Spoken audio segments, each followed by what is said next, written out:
History of MMM, how it all began.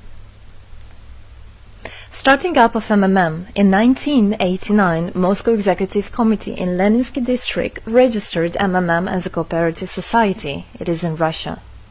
A few words about the leader. The MMM Cooperative Society was founded by Sergei Mavrodi and was one of the leading computer equipment distributors in Russia. Sergei Mavrodi, having a degree in maths, worked as a programmer and took part in the development of the first operating systems. A few words about his decision to make his own company is the fact that having worked as a simple worker from 8 to 5, he understood that freedom is the most important for him, because that work of 8 to 5 is literally a slavery. At any point, at any time, the company can throw you out and you'll be left without nothing, although you could have worked in that company for years and years. So he realized it. This is why he decided to create his own child, and he knew whatever his efforts will be, it will come back to him in form of dividends and income. Free of charge travel campaign. In 1992, the brand became universally recognizable after Mavrodi offered several times to all the residents of Moscow a day of free of charge travel in metro, Moscow subway. Pretty smart. Birthday of MMM. On October 20, 1992, the joint stock company MMM was registered. In fact, it is a birthday of MMM in the traditional form in which people got used to consider it. The shares of MMM on sale. February 1st, 1994, the shares of MMM went on sale, and people immediately began to buy them. Moreover, the company willingly bought them back on a new, higher rate, which grew very fast at about 100% per month. The company's principle today is always more expensive than yesterday worked perfectly. Few words about that. Why did he do that?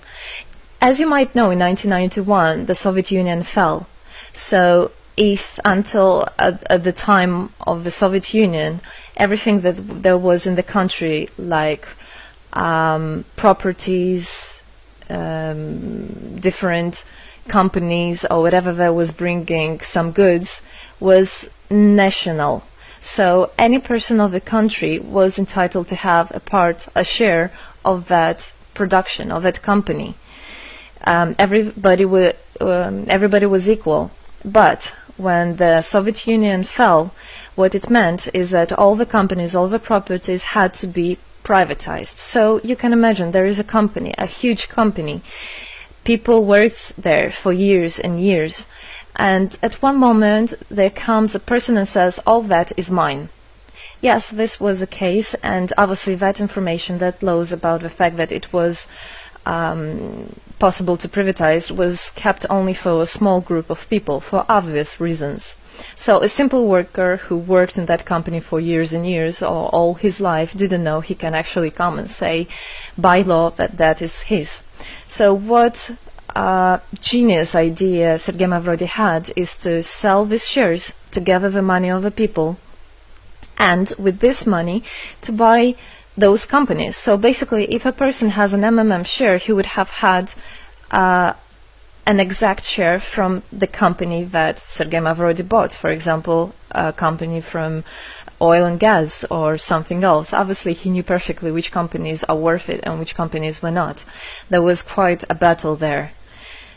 So as you can see, his idea was great, but let's see what happens. Government is trying to hinder MMM's activities. Surprise, surprise! Planned by the Russian government, MMM 94 was intentionally collapsed. It began when tax inspectors accompanied by OMON officers passed through the crowd of depositors and went inside the central office of the company to give a notice about the planned tax inspection. Right. So obviously, the small group of people that I was talking about is the government people, is the people that have connections and so on, and they wanted obviously all that money, all those properties to be kept in their hands. This is how the nowadays oligarchs were made. At that moment they had nothing. In one day they got loads of money, and now you can know them as very rich people who made their money on the back of a nation. So obviously they did something just to provoke some panic going through the crowd. Obviously, for any financial institution, a panic is really bad. As I remind you, at that time, MMM was selling shares, was a share stock company, let's say. Mavrody's arrest. Sergei Mavrody was arrested on tax evasion charge. Really lame excuse. It wasn't at all like that.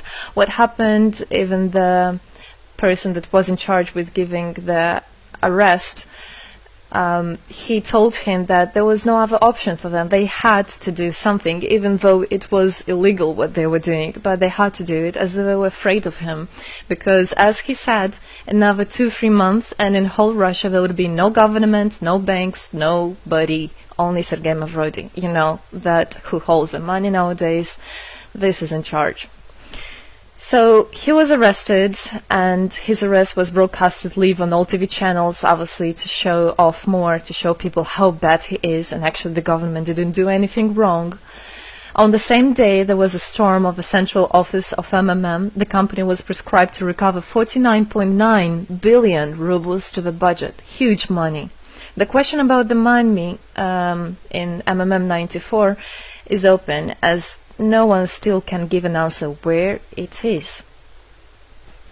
The authorities simply turned a blind eye to it, although hundreds of eyewitnesses are ready to confirm, even under oath in court, that they saw 17 trucks take out cash through the back door. So unfortunately at that time there was no internet, no way, no bitcoins, no other internet wallets, and all the money were obviously kept in cash in the MMM offices. And the government took advantage of it. They just came, took it out, and then they said nothing. They just, moreover, they didn't say where the money went. They even made the way to make people believe that Sergei Mavrody was the one who took all those 17 trucks of money and disappeared. But obviously it wasn't the case. It was a simply lame excuse. Demonstrations against state authorities. August 1994. Thousands of MMM depositors affected by the artificial collapse of the pyramid protested and demanded to set Mavrody free. Actually, Mavrody could have used his powers and do huge, bigger protests, but he decided not to do that, as that would made as obvious a different protests of this type. Could be people injured or even killed, so he decided not to use people in this purpose. It was very noble from him to do that.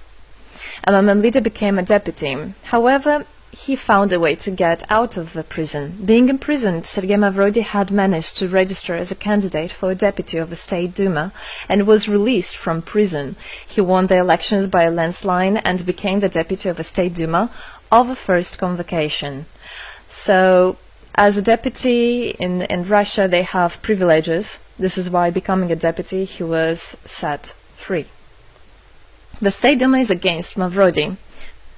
Surprise, surprise! The State Duma deputies deprived Sergei Mavrody of his deputy plenary powers due to his permanent absence at the Duma's meetings.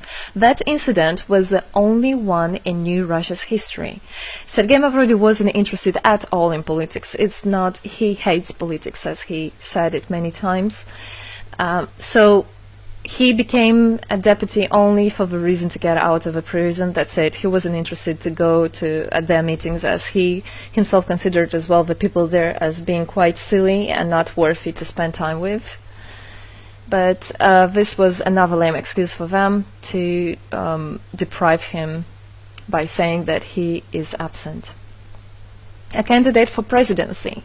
The Central Election Commission registered the authorized representatives of the initiative group that had nominated Mavrody as a candidate for the President of Russia, but subsequently rejected a significant part of the signatures in the support of a candidate, and his registration was renounced. So, for obvious reasons, they did that again. They weren't interested into having a fair president, a fair leader on top of their head. Revival of MMM, January 2011. Sergei Mavrody renounced launching a new launching a new project of MMM 2011, Together We Change the World. Previously, there were simply no analogues of similar systems in the world. The film about MMM, the launch of a project fell in the same time interval with the release of Russian film about MMM Pyramid, the plot of which is based on the eponymous book in which the history of MMM is disclosed by Sergei Mavrodi. So he wrote a book, and there is a movie which I highly recommend you to watch. You can find it online on YouTube.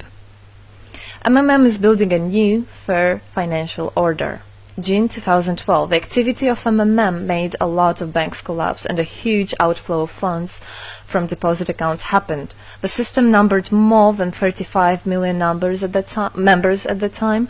For obvious reasons, the fight against the system started. It suffered the same fate as MMM 94, eventually collapsed.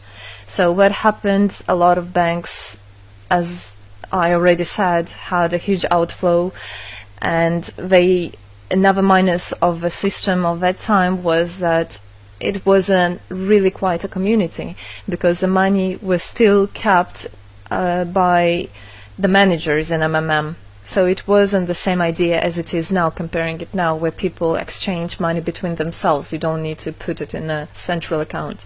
At that time there were central accounts, and it was again used by the banks. They simply blocked those accounts that they identified as being of MMM and took all the money away, and that's it. There were no other discussion about that. Again, huge loss of money. People lost a lot of money. Sergei Mavrodi didn't get all of them. It was again the banks that took the advantage of it.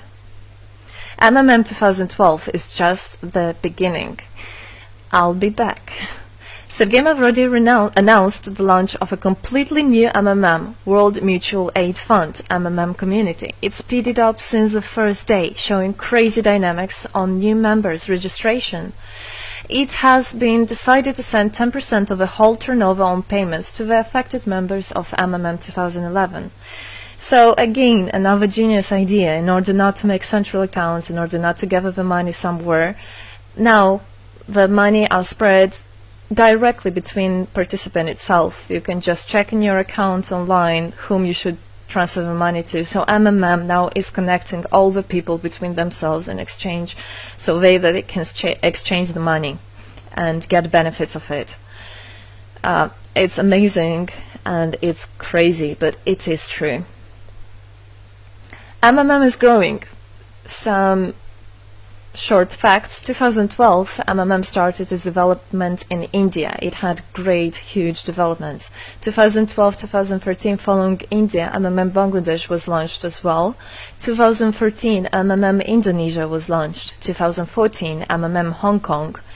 And it's not the end. MMM Global, 2014. MMM Global started up in the spring 2014.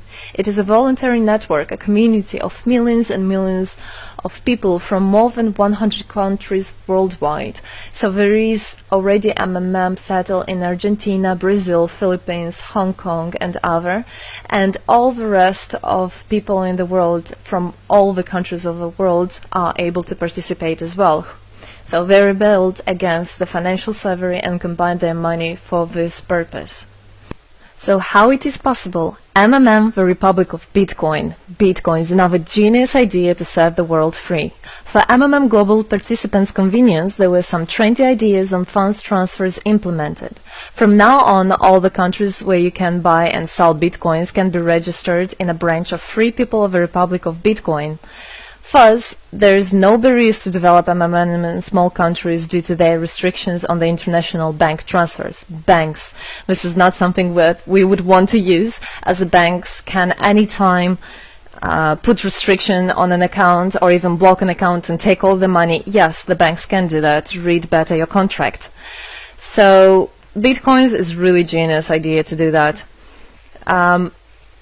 Join MMM Global, join our community, set the world free. Don't hesitate, don't even think of going back, just go always forward. We are writing the history right here and right now. We are not going to be any more slaves working from 8 to 5, having pennies for that.